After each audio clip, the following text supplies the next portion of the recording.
Welcome back, ladies and gentlemen, starting off our discussion right away. Dr. Badr, now, Egypt is blessed with an amazing geographical location. However, and this is generally in terms of the transfer of knowledge and civilizations and trade routes as well. But Egypt is also the only direct neighbor to the Gaza Strip, which puts it in a very sensitive and critical position. So far it's Egypt. We are now in the 101st day of the war that started on October 7th between the Israeli side and the Gaza Strip. How would you assess the developments that we've reached so far? Still bombardments are taking place, tens of thousands of Palestinians and Gazans killed, many of them children and women. Everyone's calling for a ceasefire and having a direct, sustainable humanitarian route for humanitarian aid there. How would you assess the whole situation now? In fact, let me mention that Egypt is a major player of stability in this region, not only for Arab countries, but also for Middle East. This is number one. Number two, geography, as you mentioned, we are a direct neighbor to Gaza, Sudan. We are very close to Yemen, Libya in the west of our territories. So our geography is the most element of determining Egyptian national security. And also Sinai Peninsula. It connects Africa with Asia, and this also its direct neighbor to Israel and the Gaza Strip. In addition, the presence of Israel, which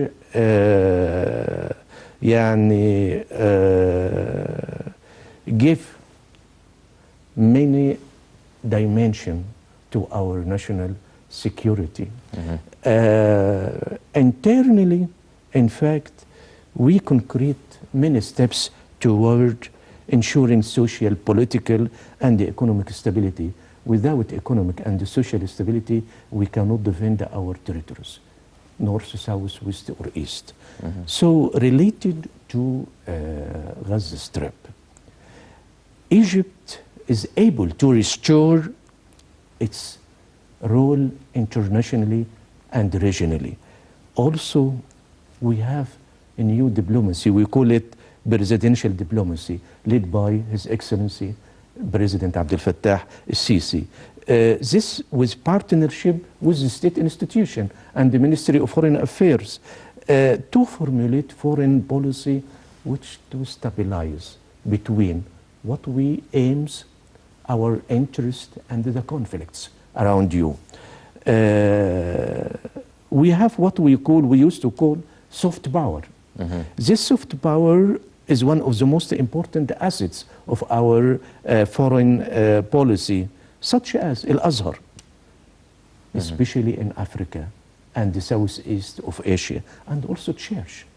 It has very active role in Africa. So we have a balanced foreign policies, and also we have concrete steps in economic stability, which both of them formulate our situation, military or with regional power or international power. Going to Gaza Strip and Israel. In fact, Israel is committed genocide in Gaza Strip, which require an international community to unite, to stop them. And also, Egypt exert a lot of effort to reach ceasefire. And also, we exert a lot of effort to provide Gaza with food and medicine. Yes. Well, Dr. Badr, before we drift away, you've mentioned something about the Egyptian diplomacy and the strategy of the Egyptian diplomacy. Now, when the war erupted in October, 7th of October, the president received many state visits by many leaders, many phone calls, and there seemed to be some sort of a pressure that would call for the displacement of Gazan citizens to Sinai Peninsula. The President was very clear and firm regarding that this will not be happening.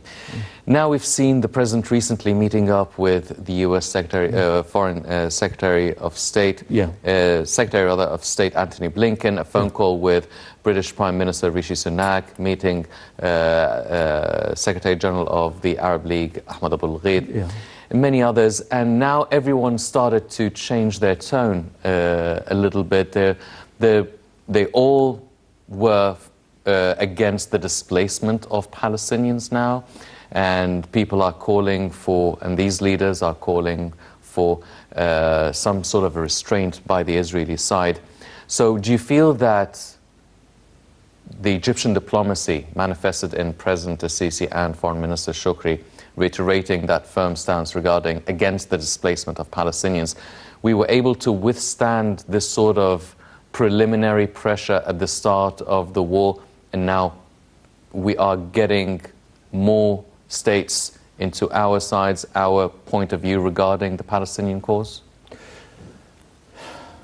As we mentioned, Egypt is a major pillar of stability in Middle East. This is number one. And also you have a good situation from economic side and the military side. This, your power, aggressive power, and soft power, which help you to force Israeli side to put limit on their aggression against Gaza Strip. Number two, our foreign policy, it's very wise and very stable. So we didn't mention any word of exaggeration against Israel or West or East, or even against our brother in Palestine.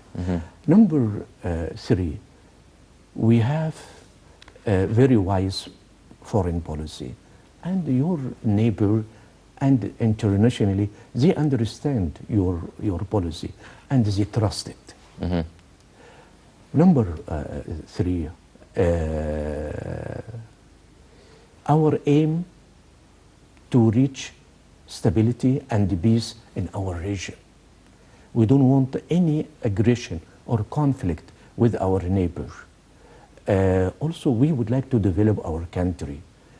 We would like to live in peace. So that's why we exert a lot of effort to provide Gaza with food, medicine, and most of what they need in Gaza Strip. And if Israel allow us to provide more, we are ready. Yes. Okay. Number four, some people mention that Egypt closed our passages. Yes. It doesn't happen. We open it 24 hours. But the problem from the other side.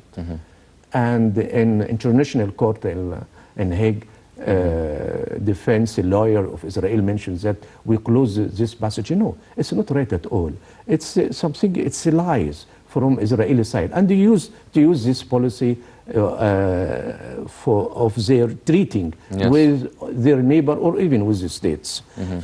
So that's why... And the UN, the head of the UNRWA actually was there, and he verified that there are no Antonio problems. Guterres, Yes. Antonio Guterres was there, and he cannot pass to Gaza Strip side. They stopped them, and he has, I think, he has a conference in front of Ma'bar, what passage between Sinai and Gaza Strip, and this Rafah border crossing. in fact, I met him 1998. At that time, he was Prime Minister of Portugal. And also at that time, Portugal hosts what we call Expo exhibition, this international expo, like that expo in Dubai. And he called with us as Arab group. And he mentioned, in fact, that he would like to visit Middle East. And the first country he would like to visit, it's the state of Palestine. So this, it gives you impression that Mr. Secretary General of UN, he understands the situation very well. And also he believes that to reach peace between Palestine and Israel, it should be we had two countries, one for Palestine and the other one for Israel. In this point, I want to see that I think we succeed to convince other countries about the right of Palestinians to have their own state. Yes, the two-state solution. Yeah. It should be like that. Do you think actually, with the way things are going now, Israel would be they would be willing to negotiate with the Palestinian side on a two-state solution, or should we wait? Should we expect a wait? For things to cool down. It's not a matter of willing. It's a matter of forcing. They should realize that they never live in peace with occupation of Palestinian land. We would like to live as a neighbor in peace. Now, most of the people, we are talking about what? About AI. What I mean, artificial intelligence. This kind of technology, it will affect worldwide, and nobody knows to which point this AI will lead the world. To peace or to war, to stability or to non-stability, to economic development or something else. Nobody knows except the people which control this artificial intelligence. This is what we should look for as a human being. I don't want to have a conflict with our neighbor. It's enough war, enough conflict, enough killing the people. We want to develop our life in Egypt, in Palestine, in Israel, in Middle East, even internationally. That's what we should aim. The coming challenge, not between people, not between countries. It's between the human being and the robot. This is the coming challenge. We should prepare ourselves globally to deal, to take its advantage and to avoid completely the disadvantage. Your Excellency, now talking about the International Court of Justice, and we saw what South Africa did with taking the case to the court. Now, obviously, they have the apartheid history of apartheid. Now, how far do you think, or what sort of change do you think this can lead to in terms of dealing with the developments in the Gaza file? Do you think that can bring about change? Do you think that can actually force some sort of, or have a strong political international influence on the Israeli side? That we hope. In fact, let me mention that South Africa leader or president, in fact, it's the photo steps of Mandela. And president of South Africa, he already sent very strong message to international community after international justice session. He mentioned that Israel, over its military campaign in Gaza, stressing that international community bears the responsibility to oblige or to force Israel to submit to the court decision. We have two kinds of decision. It's emergent decision to stop the aggression of Israel against Gaza. It could be, we can reach this decision within 2 or 3 weeks from now maximum. And the other decision, maybe it will take 2 or 3 years. So it's coinciding with our aim in Egypt and Arab countries that we would like to stop aggression of Israel against Gaza Strip. This number one. Number two, now we succeed as an Arab country and also Hamas itself that to refresh the memory of the world again about the right of Palestinian. Number three, this this kind of pressure maybe convince the leaders in Israel to rely or to convince that no way, they should go on the straight of two countries for Israel and for Palestine. Number four, it's the last occupation globally. No military occupation in the world except Israel to Palestinian land till now. So maybe you or your viewers ask, why South Africa raised this case? Why not any Arab country have the power to raise this case? I'm going to tell you it's because of Mandela, because of apartheid before.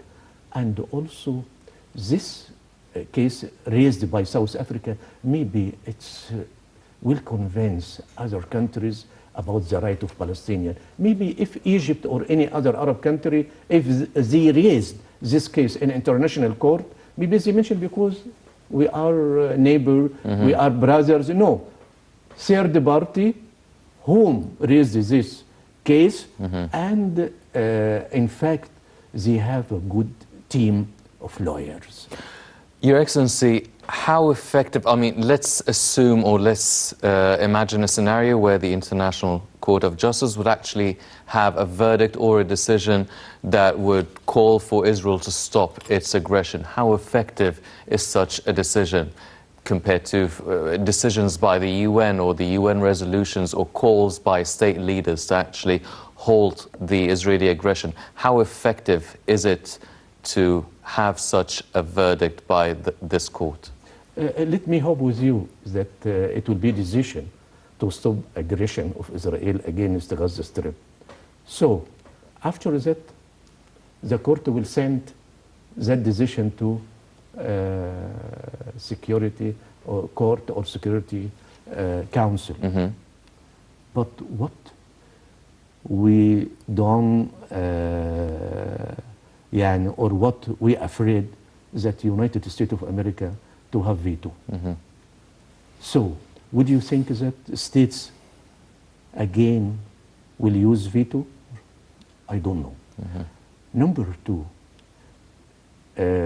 historically, when International Court sent a decision to Security Council, nobody used veto. In this case, would you think states or America will be behaving like before? I don't know. Maybe because of Israel, they are going to change their attitude? I don't know. But I think maybe because issuing a decision, maybe Israel withdraws their troops from Gaza. Yes.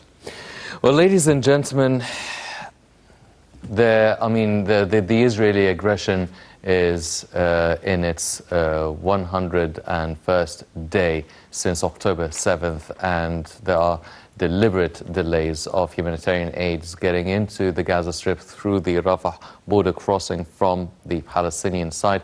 Let's check out this report and we'll be right back.